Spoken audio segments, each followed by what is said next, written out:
I started making Gasland game pieces because I saw some on Etsy and I was curious if I could sell any. The first thing I did was buy the book. It helps to know what you're making before you make it.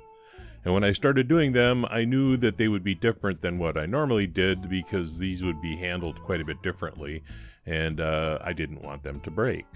So the process of how I made them might even be more important than what they look like, at least to some degree.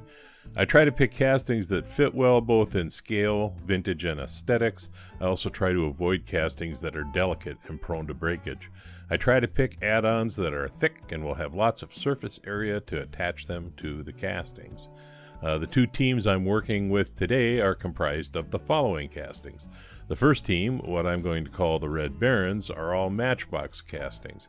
A Hummer, a VW Type 34 Carmen Ghia, and a VW Type 181. All of these are common castings that I purchased at a swap meet, 2 for $1. The second team, which I call the Rust Belters, are all Hot Wheels castings, a 40 Ford truck, a Track T, and a Phaeton. The Phaeton I bought to steal the real riders off of, and the other two were swap meet acquisitions and $1 well spent. When I make these, I have a process. The first step is to get everything prepared and attached. I need to make sure that the base still fits and so on. And then I do my detailing and my finish painting after that. When I use a piece like I did on the Hummer, I want to avoid the piece breaking. It's originally supported on 2 sides, but I'll add 3 braces to the inside of the casting.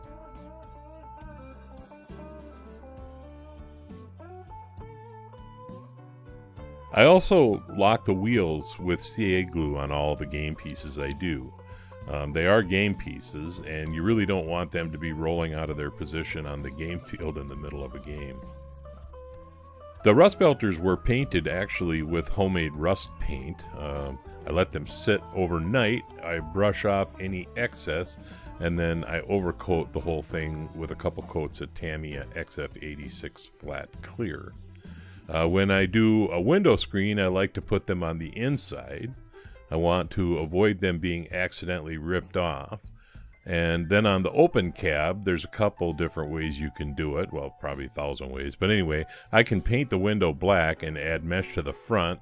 Another way, especially like on the Phaeton where you have a really short windshield, is I just heat up the tip of a pin and use it to make rivets around the perimeter. The Barons are painted with Tamiya XF7, then shaded with Vallejo Black Game Wash.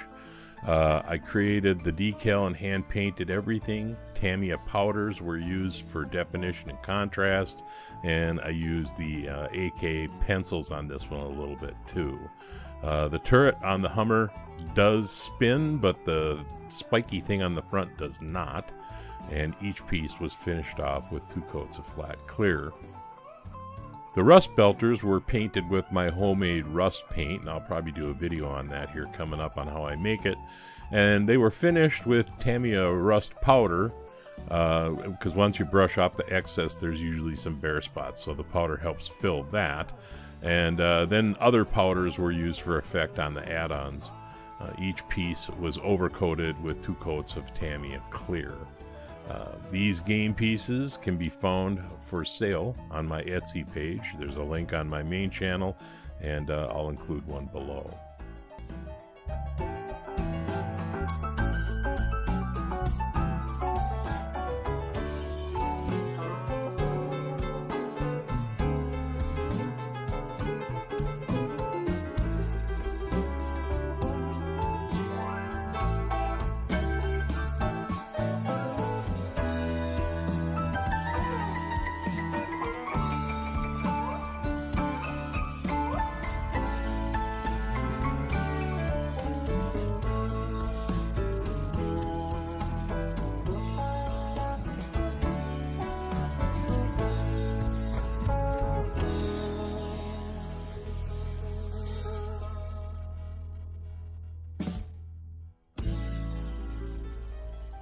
I hope you enjoyed my projects, something a little different for me. This is Time Rider, and I'll leave the light on for you.